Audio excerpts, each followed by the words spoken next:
Preparing early for winterization is essential because waiting too long can lead to costly repairs down the line.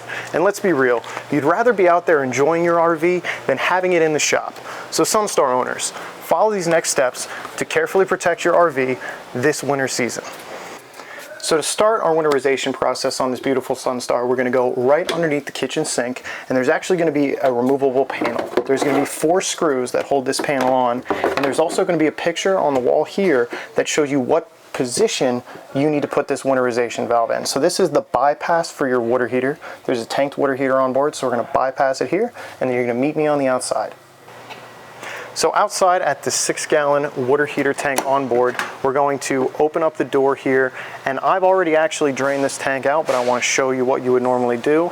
This is your anode rod, and it also facilitates as a drain here. So it's 1 1/16", and you just want to unthread this, and typically it would immediately start draining. Also, it's worth noting this anode rod is new. This is meant to eat up any type of stuff in the water that would be soluble and would break down the tank itself. Instead, it's going to break down your anode rod. So when you're winterizing, it's always a good idea to take a look at this, see if it's been chewed away, see if you'd like to replace it, or flush out the tank before the next season. The other thing worth mentioning is there is a pressure release valve up here, so if you were to open this like so, it's going to more quickly drain the tank from this position here. Next, we're going to get the antifreeze through the system, so I'm going to find my second winterization valve on the unit here, and there's going to be this clear line with a cap. Try not to lose this guy, they love to run away on you. And I'm going to open up one of my bottles here.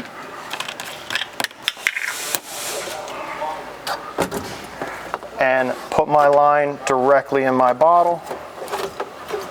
And now, I'm going to go back inside. We might as well start here in the shower. I have one handle on the wall. I'm going to turn this all the way up, and I already have the shower head right pointed at the drain. So I'm waiting for that wonderful pink color that our antifreeze is. There we go. Let that run for 1 second. Then I'm going to go ahead and shut it off here. I'm typically also putting towels or paper towels on the floors near the drains after I'm done winterizing, just to keep any residue from settling on any surfaces. So I'm going to do the same thing right here in our bathroom sink, but I now have a cold and a hot position. So I want to make sure to do it on both sides. Cold first. So now that I have antifreeze coming through on the cold side, I'm going to switch to my hot.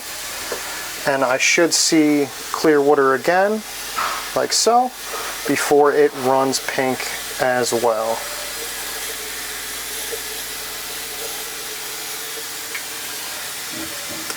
Now once I've run it for a little while on both sides, I'm going to go over to my commode here.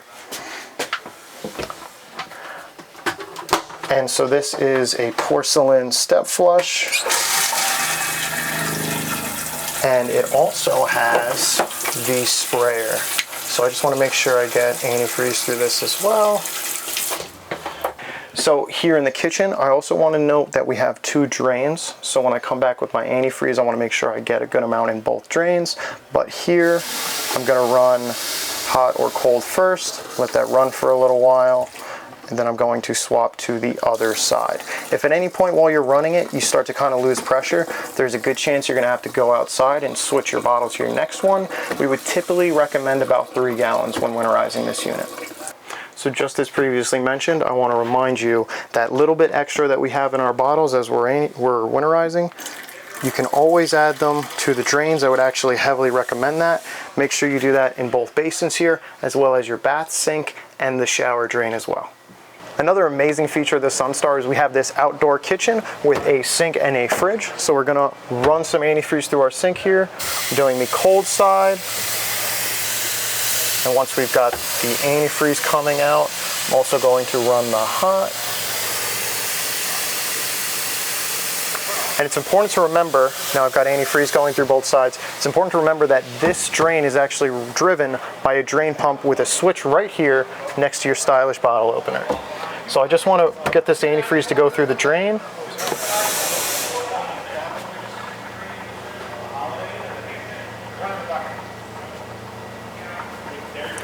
And now I can also be confident that my drain pump has been winterized.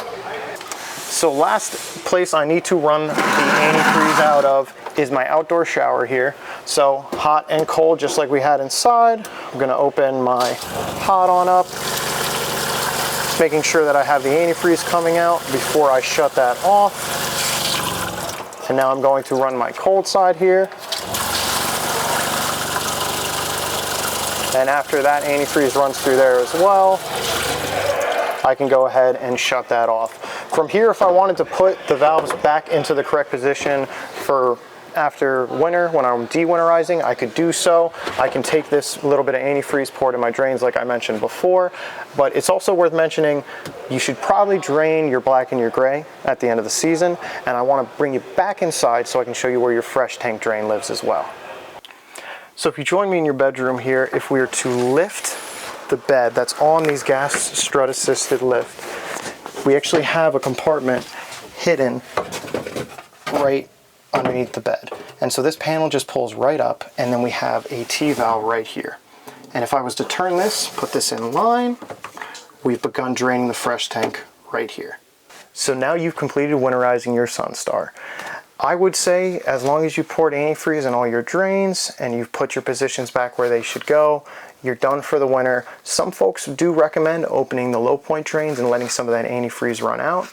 You're welcome to do that if you feel so inclined. Some folks also will leave the antifreeze in for the winter, and it's just one of those things that gives me peace of mind, but I encourage you to do whatever you feel is best.